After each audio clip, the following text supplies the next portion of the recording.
When my daughter told me I was dead to her and threw me out of my own home, I collapsed on the sidewalk in tears. 7 days later, I was sitting in a lawyer's office discovering the secret clause in my husband's will that would bring her empire of lies crashing down. That's when I realized life isn't just a game of chess, it's a game where the pawns sometimes get to checkmate the queen. If you're watching this, hit subscribe and tell me what state you're from. Because trust me, this story twists harder than a tornado in Texas. My name is Rosa. At 62, I thought I knew what heartbreak was. I'd buried my husband, James, 3 years ago after 40 years of marriage. I'd weathered the storm of grief that followed.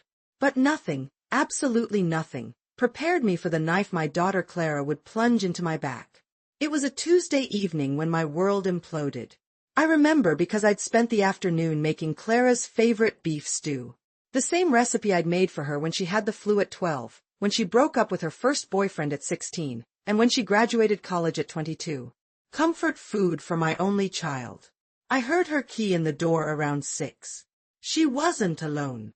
That boyfriend of hers, Max, slithered in behind her. I never trusted him, with his slick hair and slicker smile. Always whispering in her ear, always with a scheme to get rich quick. "Mom, we need to talk," Clara announced, not even bothering with hello. She didn't touch the stew. Instead, she placed a stack of papers on the kitchen table. "I've had the house appraised. It's worth almost double what Dad paid for it." I blinked, confused. "That's nice. But why would you?" "I'm selling it," she cut me off. "Max and I need capital for our business venture." The wooden spoon slipped from my fingers, clattering against the tile floor. "You're what?" "Clara, this is my home. Your father and I." "Dad's dead," she snapped. "And the house is in my name now. Script part separator, equals. That was news to me. James and I had bought this house together 40 years ago. We'd raised Clara here, painted every wall, planted every rosebush in the garden. "What are you talking about? This house is mine. Your father left everything to me."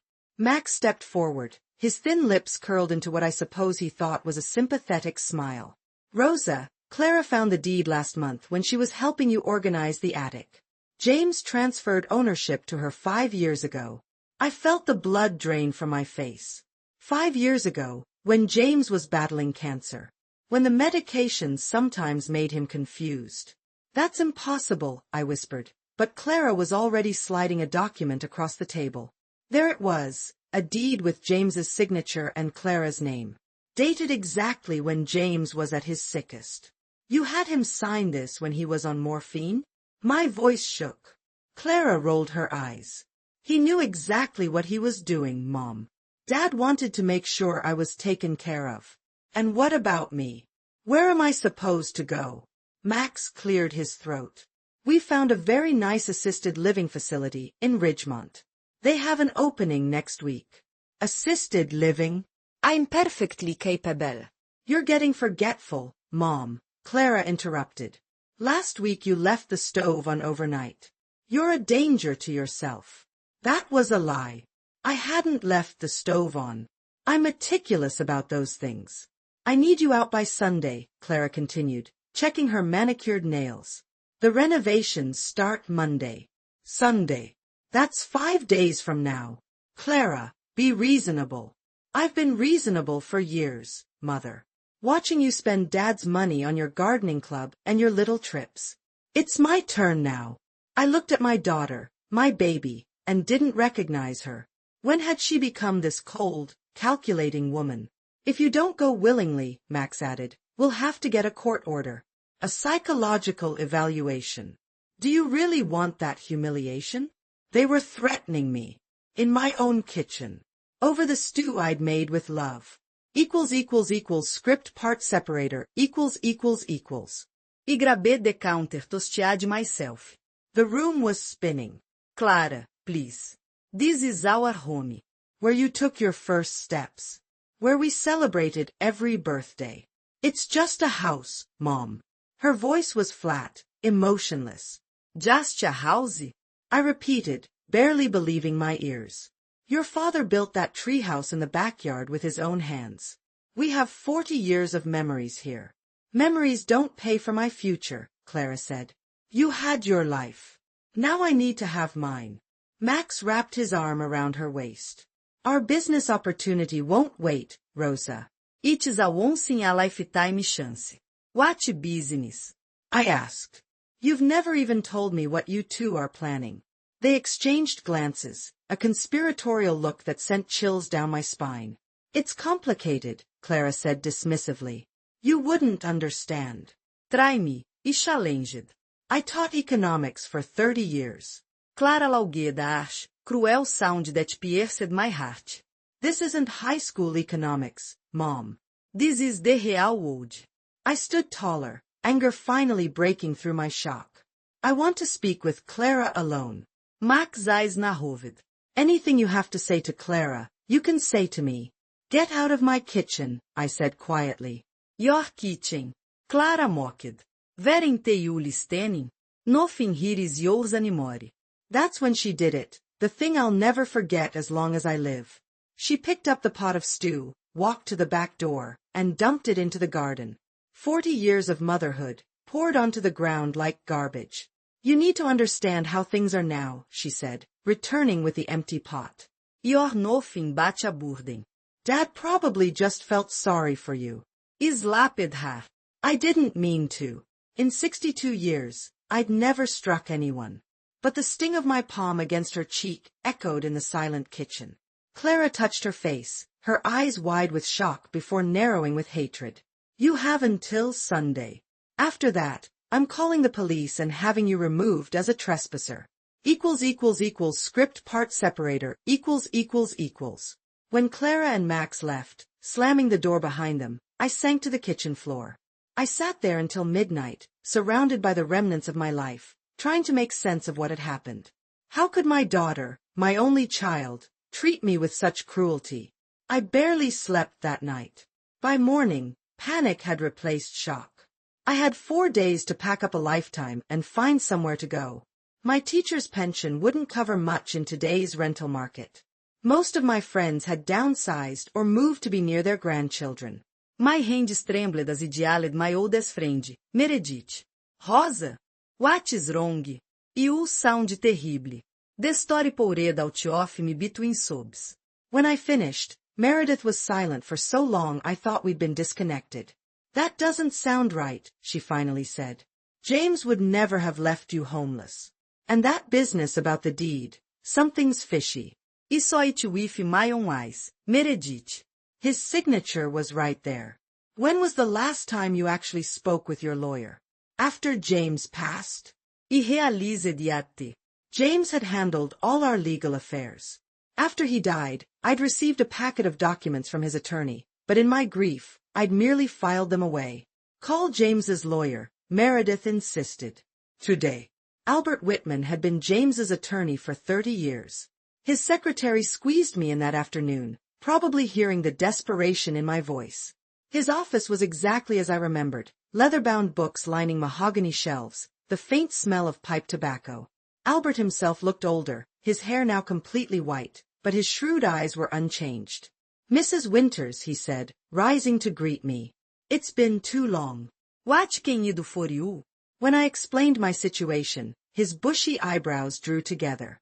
That's extremely concerning, he said, pulling a thick folder from his cabinet. Because according to the documents I have here, James left everything to you in a very specific trust. Script part separator ===. Albert spread the documents across his desk, his finger tracing along the legal text.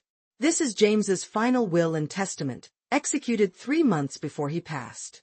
It clearly establishes a living trust with you as the primary beneficiary and trustee. The house, all financial assets, everything is in this trust. I leaned forward, struggling to understand. But the deed Clara showed me. May I see a copy of this alleged deed? Albert asked. I don't have one. She just showed it to me briefly. Albert removed his glasses, polishing them thoughtfully. Rosa, I drafted every legal document for James in the last decade of his life. He never transferred the house to Clara. Could he have done it without telling you? Technically possible, but highly unlikely. James was meticulous about his affairs. Albert replaced his glasses and flipped through more pages. Furthermore, there's something else you should know. He handed me a document labeled contingency provisions. James was concerned about Clara's relationship with this Max fellow. He specified that if Clara attempted to liquidate family assets too quickly after his death, especially the house, control would revert exclusively to you until she reached the age of 40. My heart pounded. James knew. Albert nodded grimly. He noticed Max's influence over Clara during his final months. He was worried she might make impulsive decisions. Clara is only 34, I whispered. Exactly. 6 years short of the age James specified. I sat back, overwhelmed. But what about the deed she showed me? I strongly suspect forgery, Albert said, his voice hardening. Particularly if James was heavily medicated when it was supposedly signed. He closed the folder decisively. Mr. Winters, you're not going anywhere. That house is legally yours, and I suggest we file for an emergency injunction to protect your assets immediately. For the first time in days, I felt a flicker of hope. But it was quickly doused by a new fear. What if she's already sold it? What if there are contracts? Albert's expression was grim but determined. Then we have a much bigger legal battle ahead. But James protected you better than Clara realizes. The question now is, how far are you willing to go to fight your own daughter? Script part separator ===. The emergency injunction was filed that afternoon. Albert warned me to prepare for ugliness. Clara won't take this lying down, he cautioned. Be ready for accusations, manipulation, even threats. I returned to the house with a weight lifted from my shoulders, but a new heaviness in my heart. I was about to go to war with my own daughter. That evening, my doorbell rang repeatedly, followed by pounding. When I opened it, Clara stood there, face contorted with rage, Max looming behind her. What have you done? She hissed, waving papers at me. An injunction. Are you serious? I'm not leaving my home, I replied, surprising myself with my steady voice. Max pushed forward. Eu coniving Careful, interrupted. Everything you say can be used in court. Clara's laugh was ugly. Court. You think you'll win against us? I have your medical records, Mom. Your episodes of confusion. Your anxiety medication. Fabricated concerns won't work, Clara. How about the real ones? She countered. Like how you've been declining since Dad died. How you sometimes don't recognize neighbors. The judge will see a fragile widow clinging to a house she can't maintain. Her words struck like physical blows. She was planning to declare me incompetent. Why are you doing this? E whispered. What happened to you? Something flickered in her eyes. Doubt, perhaps even shame. But Max squeezed her shoulder and it vanished. The renovations are already contracted, she said flatly. $500,000 in loans. We're not stopping because you're having a senior moment. Alpha million. What exactly is this business you're starting? Max stepped forward. It's called progress, Rosa. Something happening with or without you. They left with threats of restraining orders and psychiatric evaluations. After they'd gone, I noticed my hands were shaking. I reached for the phone and called Meredith. They're trying to have me declared incompetent, I told her. Her response was immediate. Then we need to gather witnesses to your competence. And we need to find out what they're really doing with that money. Script part separator ===. The next morning brought a certified letter. Clara had filed for a competency hearing, scheduled just 5 days away. She claimed I was suffering from early dementia and paranoid delusions. According to her petition, I'd become increasingly erratic since James died, inventing conspiracy theories about my own daughter. I read the accusations with trembling hands. Clara described incidents that never happened, me wandering the neighborhood in my nightgown, forgetting family members' names, accusing the mailman of stealing from me. Pure fiction, but crafted to paint a convincing picture of a deteriorating mind. Albert called before I could even reach him. This is aggressive, he said, concern evident in his voice. They're not wasting any time. Can they do this? Have me declared incompetent based on lies? It won't be easy for them, but it's not impossible. We need character witnesses, medical evaluations proving your competence, and evidence of their real motives. I spent that day rallying support. My doctor of 20 years agreed to testify about my excellent cognitive health. 3 neighbors signed affidavits about my lucidity and independence. Meredith organized a group of former colleagues from the high school where I taught. But I needed more. I needed to understand what Clara and Max were really planning. That night, Meredith arrived with her nephew, Brian, a computer specialist with thick glasses and nervous energy. "Mrs. Winters," he said, setting up his laptop on my kitchen table, "your daughter's boyfriend has been involved in some questionable business ventures. I've been doing some digging." He turned the screen toward me. "Max Donovan has started and bankrupted 3 companies in the last 5 years. Each time, investors lost everything while he somehow walked away with cash." My stomach tightened. "And Clara? Is she involved?" Brian nodded grimly. "Her name started appearing on business filings about 2 years ago. Right after she met him. Script part separator, The screen showed a corporate filing for Sunset Horizons, LLC, with Clara listed as Chief Financial Officer. "Their newest venture," Brian explained. "Supposedly developing retirement communities. They've been seeking investors for months." I stared at the business plan displayed on his screen. The projected returns were astronomical, 30% in the first year. Impossible in legitimate real estate development. "It's a classic Ponzi scheme," Brian said quietly. "They use new investor money to pay early investors, creating the illusion of profits. Eventually, it collapses." My throat went dry. "How much have they raised?"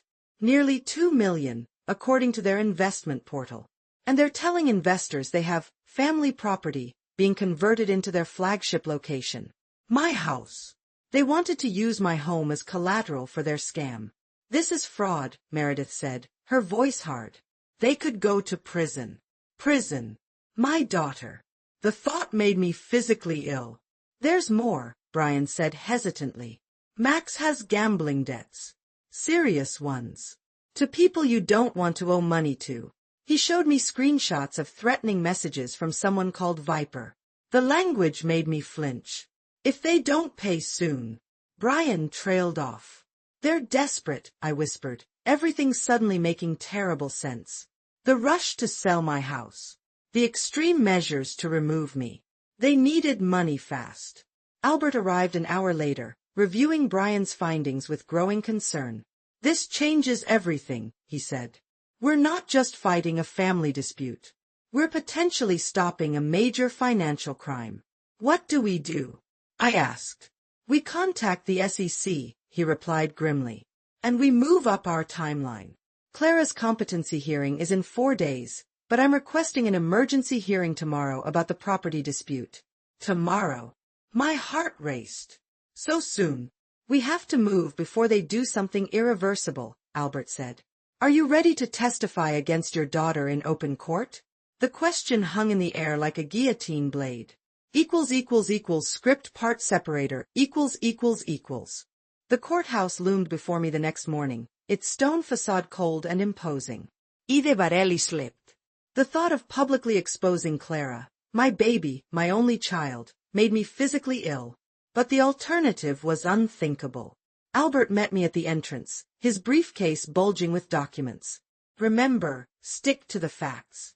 Don't let emotion overwhelm you." I nodded, though my heart was shattering into 1,000 pieces. The courtroom was smaller than I expected. Clara and Max sat on the opposite side with their attorney, a sharp-faced woman in an expensive suit. Clara wouldn't meet my eyes. "All rise," the bailiff called as Judge Martinez entered. The proceedings began with clinical efficiency. Albert presented the original will and trust documents, emphasizing James's clear intentions. Clara's attorney countered with the deed, the one showing my house transferred to Clara 5 years ago. "Your Honor," Albert said, "we have reason to believe this document is fraudulent." A murmur rippled through the courtroom. Clara's face paled.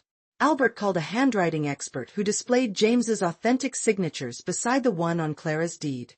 "The differences are substantial," the expert testified, "particularly in the letter formation and pressure points. In my professional opinion, this signature was forged. Clara leaned over to whisper frantically to her attorney. Max's face had gone from confident to ashen. Then came the bombshell. Albert introduced Brian's findings about Sunset Horizons, the misleading investor documents, the impossible returns, the threats from creditors. Your Honor, Albert concluded, Mrs. Winters is not only the rightful owner of the property in question, but she appears to be the victim of an elaborate fraud perpetrated by her daughter and Mr. Donovan. Clara finally looked at me then. Her eyes held something I hadn't seen in years. Fear. Not of legal consequences, but of something deeper. The fear of being truly seen for what she'd become. Judge Martinez called a 15-minute recess. As the courtroom emptied, I remained frozen in my seat, unable to move, unable to breathe. Rosa. It was Albert, his hand gentle on my shoulder. They're discussing a settlement. Their attorney knows they're cornered. What happens to Clara? I whispered. That depends partly on you, he replied carefully. How far you want to push this? How far indeed? The question echoed through my breaking heart. Script part separator, Clara's attorney approached us, her brisk confidence now replaced with a practiced humility. Mrs. Winters, we'd like to discuss settlement terms. My clients are willing to withdraw all claims to the property. And the competency hearing? Albert asked. That will be withdrawn immediately, she assured us. We recognize there's been a misunderstanding. A misunderstanding? I repeated, finding my voice. Is that what you call attempting to declare me mentally incompetent based on fabricated evidence? The attorney had the grace to look uncomfortable. Perhaps we could discuss this privately? Before Albert could respond, the courtroom doors burst open. A man in a dark suit strode in, flanked by two uniformed officers. Max Donovan. The man called, flashing a badge. SEC Enforcement Division. We have some questions about Sunset Horizons. Max's face crumpled. He turned to Clara, panic evident in his eyes. What have you done? Clara hissed at me. I didn't do this, I said truthfully. The investigation must have already been underway. The SEC agent approached the judge. Your Honor, we have a warrant for Mr. Donovan's financial records and devices. We also need to question Ms. Winters regarding her role in this investment operation. Judge Martinez nodded. We'll pause these proceedings. Mr. Donovan, Ms. Winters, you'll need to cooperate with these officers. As Max was escorted out, Clara remained frozen, her perfect world collapsing around her. For the first time, I saw the scared little girl beneath the cold exterior. Mom, she whispered, finally using that word instead of my name. What's going to happen? I looked at my daughter, my only child, and felt the weight of 34 years of love, hope, and now betrayal. The answer would determine both our futures. I need the truth, Clara, I said quietly. All of it. Starting now. Script part separator, Clara's composure shattered like fine china. She collapsed into the nearest chair, mascara streaking down her face. It was Max's idea, she sobbed. At first, it was just going to be a legitimate business. But then he started gambling, high-stakes poker games with people who don't forgive debts. The SEC agent moved closer, listening intently. How much does he owe? I asked. 300,000, Clara whispered. To a man who threatened to break his legs, or worse. And you thought stealing my house was the solution? Clara's eyes met mine, desperation evident. The house was just collateral. We needed it to secure the loans. Max promised once the business took off, we'd buy you something even nicer. The SEC agent cleared his throat. Ms. Winters, were you aware that the investment documents contained fraudulent projections? Clara's hands trembled. I signed what Max told me to sign. That's not going to be enough, the agent said grimly. As CFO, you had a fiduciary responsibility. Albert stepped between them. My client's daughter will cooperate fully, but she needs legal representation before answering further questions. The agent nodded reluctantly. She has 24 hours to present herself at our office with counsel. As the agent left, Clara turned to me, her face a portrait of terror. Mom, I could go to prison. The word hung in the air like a guillotine blade. My daughter. Prison. Why, Clara? I asked, my voice barely audible. Why turn against me? After everything we've been through together? I was drowning, she whispered. Max kept saying you were holding me back, that Dad would have wanted me to be financially independent. Then the gambling debt started, and everything spiraled. I couldn't see a way out. Judge Martinez re-entered the courtroom. Given these developments, I'm ruling immediately on the property dispute. The house remains in Mrs. Rosa Winters' control as per the original trust. Ms. Clara Winters, you are forbidden from removing any assets from the property. Clara nodded numbly, defeated. As we left the courtroom, Clara grabbed my arm. What happens now? I looked at my broken, frightened daughter. Now we find you a good criminal attorney. Script part separator I retained the best defense attorney I could find for Clara, Patricia Delgado, a former prosecutor known for her straightforward approach. She didn't sugarcoat things. The evidence against Max is overwhelming, Patricia told us in her downtown office. Clara's situation is more complicated. If she cooperates fully, testifies against Max, and makes restitution to investors, she might avoid prison. The word might hung between us like a storm cloud. What about the investors? I asked. They've lost approximately $1.8 million, Patricia said. Most of it gambled away by Mr. Donovan. Clara sat silently, tears streaming down her face.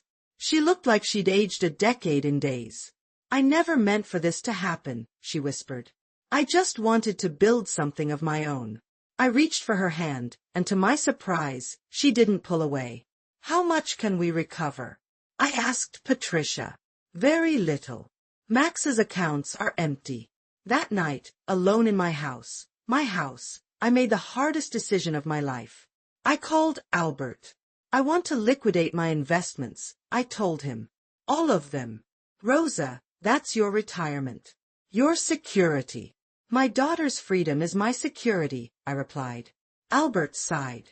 The investors might accept 50 cents on the dollar in a restitution agreement. That's still nearly $1 million. Do it, I said without hesitation. When I told Clara the next day, she broke down completely.